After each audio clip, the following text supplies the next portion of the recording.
Coming up next on The Voice of Alabama Politics, Cannabis Commission redo. Also, redistricting. Can they get it right? And what do white nationalists, fascists, and book burners have in common? Who's for Eva Braun here? Who wants to burn books? Who wants to spit on the Constitution of the United States of America? Anybody? The scary thing is, there's a lot of them.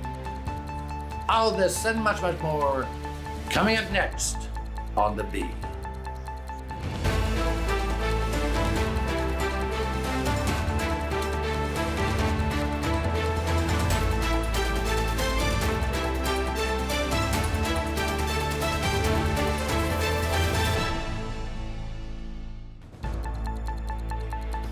Welcome to The Voice of Alabama Politics, where we tackle the tough issues so you have the hard facts. I'm your host, Bill Britt, and as always, I'm joined by Susan Britt, research guru extraordinaire, and Josh Moon, investigative reporter and columnist at APR. Welcome. Hi, guys. Hey, y'all. Right.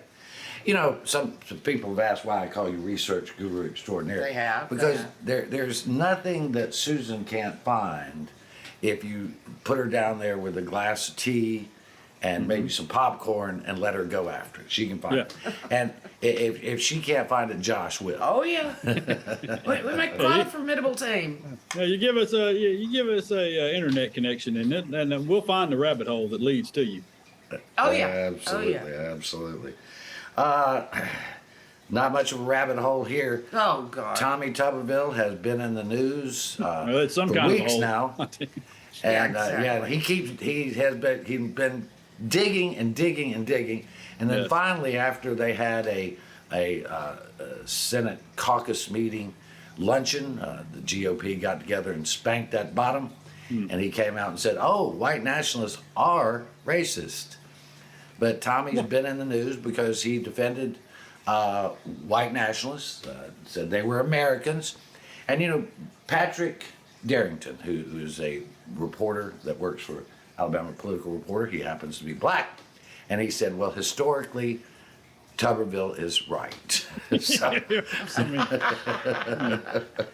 With the exceptions of a few Germans, I would say.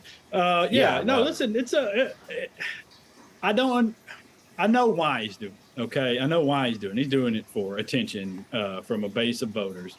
And he's trying to stick up for people who believe they have been unfairly maligned because they don't necessarily agree that there is a white privilege to this country. Now, I think I could dispute that in a matter of 15 seconds, and we could look back and we could trace the history of this country, and we could find where there is, in fact, white privilege that has given many of us, myself included, a lot of advantages in this country. I wrote about it. I wrote about how this advantage is has given me opportunities that I would not have. Is going to give my daughter opportunities that black friends of hers will not have because of the lack of wealth and the history that's there. So that's what he's doing.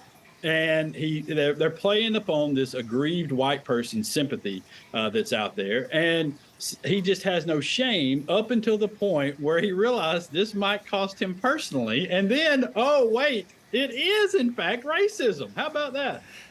Well, Tommy Tuberville has, and as a close friend of his said, or used to be a close friend of his, this thing was needing to be relevant. He always needs to be relevant. He needs to be relevant with the military. He needs to be relevant, with the white nationalists, and keep his name in the news. well, if you think about it, Josh, he was a washed-up football coach. Yes. He was way past his prime. He was nearly 70, or he's nearly 70 years old, which today, 70 is the new 50. Yeah. But the fact is, this guy wants to be a star. He likes the adulation. He likes the attention.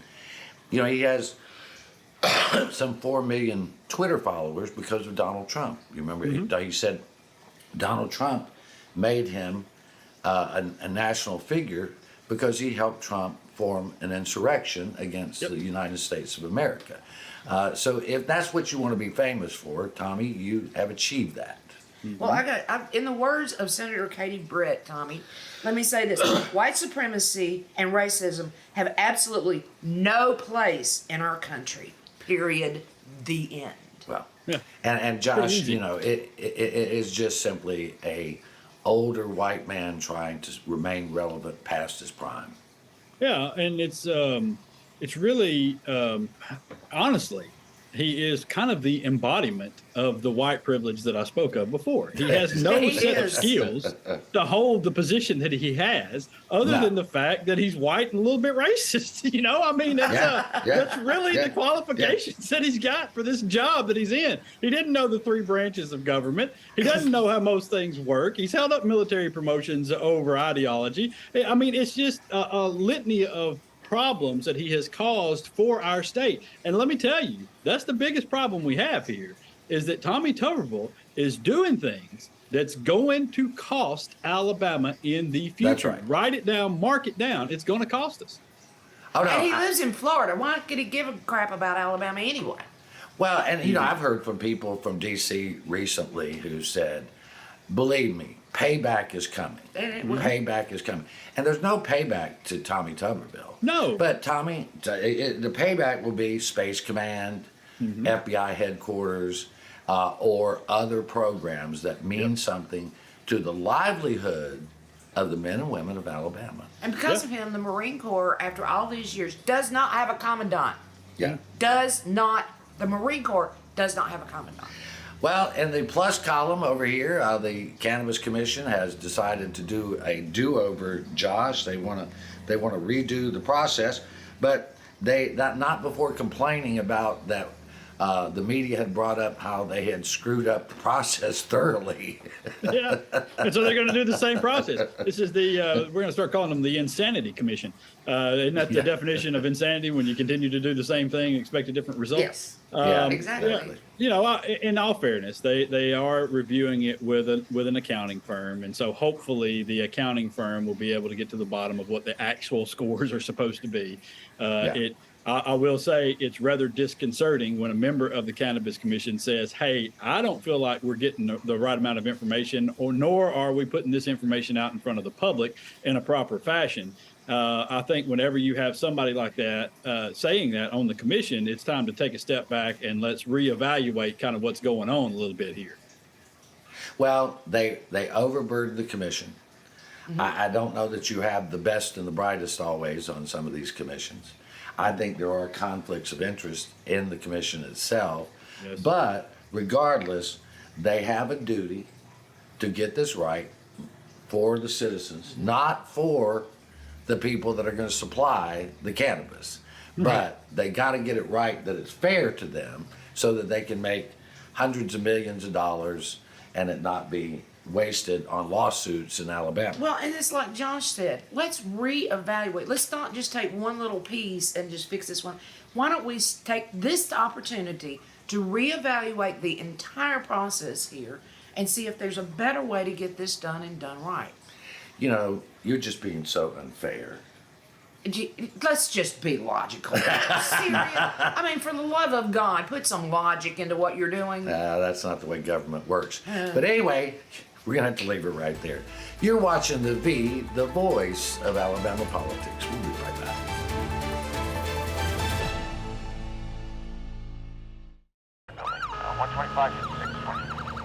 As a paramedic, you wouldn't believe the things that we've seen. I've seen all types of horrible things. I mean, we're there basically picking up the pieces from your worst day. Everyone is just driving and not paying attention. We all have the same goal.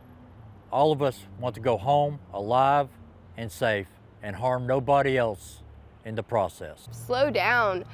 Be careful. Care about the other people on the road. Don't be the reason that someone else doesn't go home tonight. Today, Montgomery is a safer city. It's time to shift the narrative and take control of our future. We're reopening community centers, remediating blight, and revitalizing neighborhoods across the city. And we're unleashing new opportunities. Over the past year, companies have invested a record-setting $2 billion in Montgomery and created 2,000 jobs. This is a new Montgomery. And together, we're reimagining the possibilities.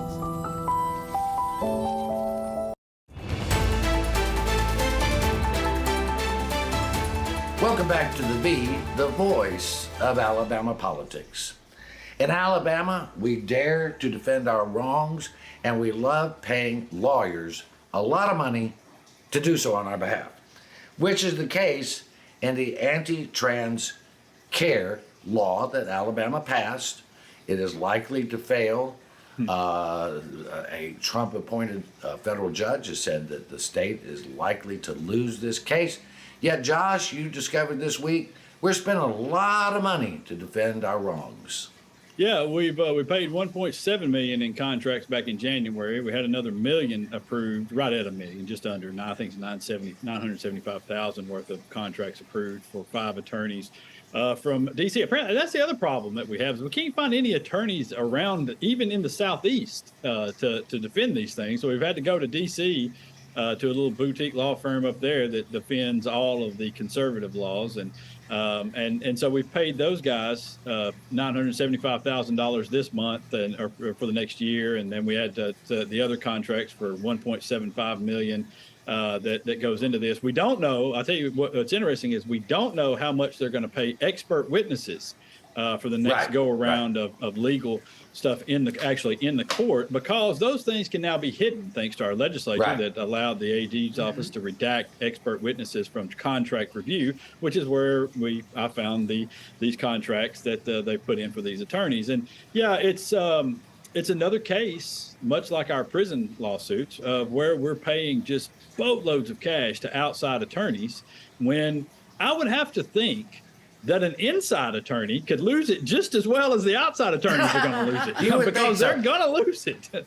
And we have hundreds of staff attorneys around the state. The AG has a bunch of attorneys. They have a lot. And yet we have to hire these people. And this is sort of nonsense. I mean, we're going to lose the case. It's going to happen. But we'll spend millions of dollars defending something that is based on a religious belief that is not shared by everybody. But that goes back to the Tuberville thing. They think that this is a white Christian nation. Yeah. Meanwhile, we've got people without health care.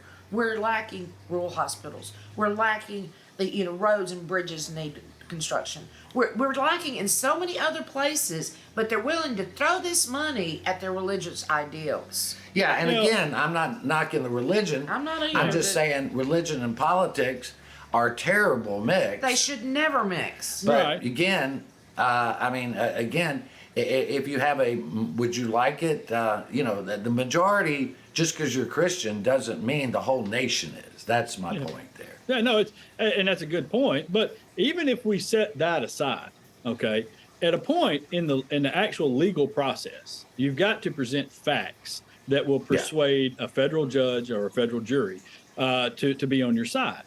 And so far, in all of these cases, whether it be in Arkansas or North Carolina or wherever, and including this one in Alabama, what they have presented has been absolute horse stuff. I mean, they've gone to Australia and to Canada to get quote unquote experts to talk about this, which even a Trump-appointed judge scoffed at these experts that they were able to round up and said, what are you even doing talking in here? You have not even treated any of these kids. And that's the problem, is because when you actually set this in front of a judge and say, here's what we're trying to stop, what they're trying to stop is a medical process that plays out over months that includes various heavily degreed individuals in the medical profession that have come up with a process to deal with transgender children. And when you actually look at that process, it's not a crazy liberal parent walking in with their kid and saying, I would like for him to have a sex change tomorrow, please. It's something that goes on for years before there is any sort of even medication provided to these children. And to boil it down into the talking points that scare the hell out of everybody is one thing. To put it in front of a judge and have that judge side with you is something completely different. And even the Trump-appointed judges are saying, no way. Well, the thing is, this is about families. that are dealing with an issue that most families never wanted to deal with. I would say Yes. all families do not want to deal with this, No. but they're doing what's best they feel for their children. And it shouldn't be the government that comes between a parent, their child, and their health care provider. That is U.S. policy. It should be anti-U.S. policy. Yes, it should be anti-U.S. policy. It should be everybody policy, you know? Yeah, we should not come between parents, their children, and their medical professional. But It is a medical condition. It's not like Josh says, you know, a mother goes in and says, well, my husband actually wanted a boy instead of a girl. Can you fix it? Yeah, That doesn't happen. That's not what this is. And these people are dealing with very, very emotional situation here, and they love their children. Yes. Just because you in the legislature do not love their children doesn't mean that the children don't deserve love. Yeah. I want to move on before I sound too preachy here, but there was a column in the state's largest news organization last week that said that queer was the new black. And that drew some real criticism because what it did was it compared the struggle of gay individuals in today's world to the struggle of African American and black individuals in the United States. And Mary Moore wrote a column for us and where she pushed back against that notion, and I've heard this for 30 years. You can't compare one group's struggle to another group's struggle.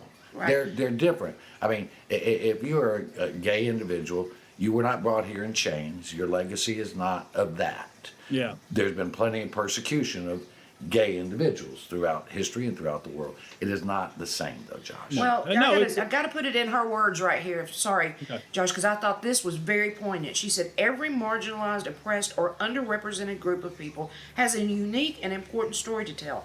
Equating their very different struggles with a broad brush simply disrespects, diminishes, and trivializes their stories. Okay, Josh, you got about a minute. Sum it up for us. It's you know what you get into here is a problem. And listen, this was written by Kyle Whitmire, a friend of mine. I like Kyle a lot. I like his stuff. But it's it does get into. I understand the hurt that it can cause sometimes as well, because you get into weighing discrimination, you know, and that's not something that ever really works out. And you know, I've had a lot of black folks that I've talked to about this column and about, you know, that this idea in the first place.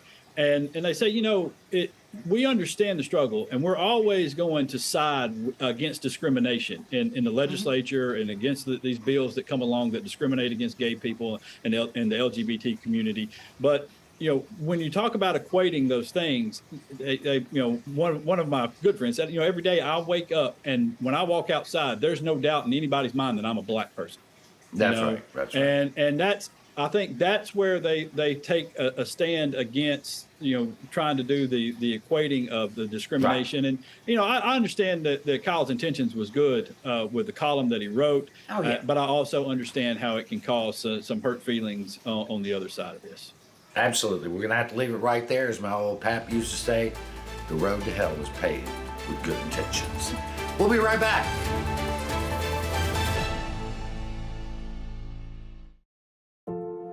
My dog Jupiter is frightened when I climb too high, the owl said.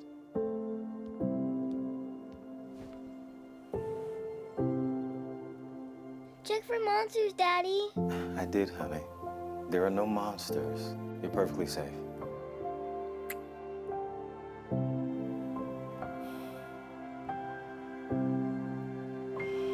Protect yourself and those you love. Vaccinate now.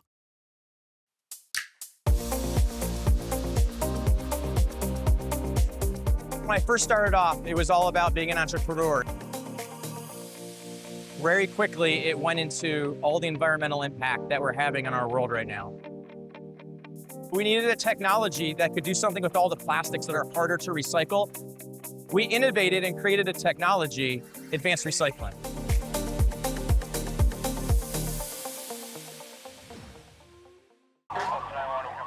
My personal biggest pet peeve is kids who are not properly restrained, whether that be in a booster seat, a car seat, or even a simple seatbelt. Kids, they become projectiles, and it's terrifying. It absolutely breaks my heart to know that something so innocent could be punished so severely. Your children rely on you to be that person that says, no, you need to put your seatbelt on. Welcome back to the voice of Alabama politics. Now, I find this next one funny if it were not such a serious matter. You know, some members of the legislature that I have not named because they really, like Tuberville, want to have their name in the press and make themselves relevant. And I think they're irrelevant when they make dumb comments. They want to cut funding to Archives and History, we all know, because they had a luncheon that talked about gay history. I mean, you wouldn't want to talk about gay history at a luncheon at the Archives and History. Never happened. Right. You wouldn't want that. Anyway, Patrick Darrington, once again, interviewed Dr. Sullivan, who was the co-founder of Invisible History Project, that gave the lecture. And she said that these people that want to erase history, that want to defund Archives and History for teaching history, are comparable to fascists. Now, other propaganda news organizations around the state took it all out of context. But if you historically look at fascism, this is exactly what they do. They erase history, they burn books, they claim white nationalism. I mean, that's what fascists do. I mean, that's kind of their thing. Yeah, it's kind of on the list when you sign up. These are the things you're going to do. Come on and join us, and that's what they do. It's you know, it was interesting to see how a lot of her words were kind of contorted to fit a certain narrative of, well, at least she admitted she was talking about sex. Well, yeah, you know, when we show up and your wife is pregnant and you say, hey, my wife is pregnant, I guess that's technically about sex as well, you know? I mean, it's such a stupid thing to act as if this was somehow harmful for children, to learn that gay people exist. And, you know, it's so, I'll say again, so many of our problems in this state and so much of our hateful legislation is born out of a place of self-loathing by a lot of the people who push it. And I think some people need to really examine why they have such a problem with some of these things and maybe come to grips with a better lifestyle. Yeah, first of all, Ms. Sullivan said that this was not directed at children. Children weren't even present. This was not a lecture for children. Children were not involved in this at all. Right. How many school children can get out of school and go to a luncheon at Archives during the middle of a day? And who wants to, right? Yeah, right. I was going to say, my daughter's all the time clamoring to go to Archives for the luncheons. Yeah. Yeah, right. But the thing is, and again, this is a Republican point now where they make everything gay, transgender, they're obsessed with it because it polls well. And so they can be seen as tough. But what they really are bullies. Thank you. And there was a time in this world where we didn't like bullies, but there is a segment, not everyone in the Republican Party, that loves the bully. And what are we trying to teach our school children now? To report bullies. Yeah. And meanwhile, these guys are making examples of how to be a good bully. Well, and that's one of the things, and the folks that print this stuff should be just embarrassed because, and they're not, because they're getting paid to write this kind of propaganda nonsense. Because what they did is they took Dr. Sullivan's words completely out of context, where she said, of course, yes, it was about sex, in the same way that her, heir to the throne would be about sex, or a man and wife getting married is about sex. Or she said it was not explicitly about sex at all. But they left all that bit off. I'll tell you this, if you're worried about children being introduced to things about sex, you better keep them away from the Bible. Because there's a lot of sex in the Bible. A lot of sex in there. A lot of sex in the Bible. A lot of genealogy in there, too. A lot of sex in the Bible. Sex. Well, Who had sex with whom? You can't get here without it, and you probably don't want to leave it behind when you go. No. But there it is. I don't know. That may be too much for a Sunday morning. Redistricting. Can they get it right? No. Well, we will Josh, because we will because we'll let somebody else impartial draw the maps for us. So yeah, That's the we'll get only it right way. like that. Yeah, I mean, the legislature, from everything we can see, is not going to try to come to some grand compromise. I know that leadership, at least as I understand it, does want to go with a plaintiff map to try to make it as fair as possible. But there are plenty of their members and members of the GOP that want to, and they want to take this and make it a referendum and say that no, Democrats are that hated, blacks are, they can't win elections. And but that is not the leadership. That's not Kay Ivey. That is certain fragments of the Republican Party. Those sort of fragments also like to kick dirt in people's face, like kicking dirt in Supreme Court's face, saying, "Oh no, you're not going to tell us what to do." But you know what? They better listen, because if they don't, the Supreme Court will have it done for them. Well, Josh, when I was a kid, I went to school and there was a big bully, and he just picked on everybody. And so one day, I got about 4 other guys that had been picked on, and we went after that guy. And after we got through with him, we threw him in the dumpster. Teacher came by and said, "Did y'all throw that guy in the dumpster?" And I went, "Yep." She said, "Good. They don't pay me enough to get him out either."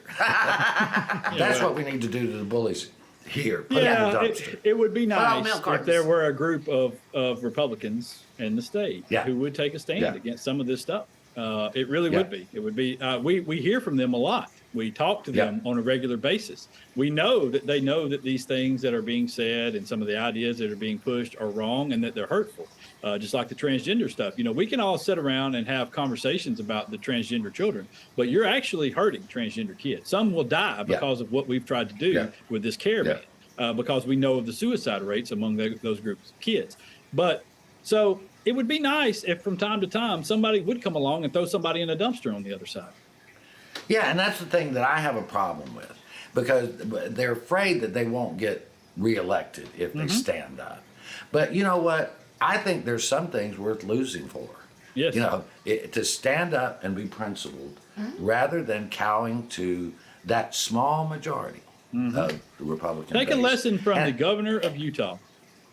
Oh, yeah. And Liz Cheney. Let's not forget Liz Cheney. well. She stood up to Trump and lost her seat, but willingly did so she could speak the truth.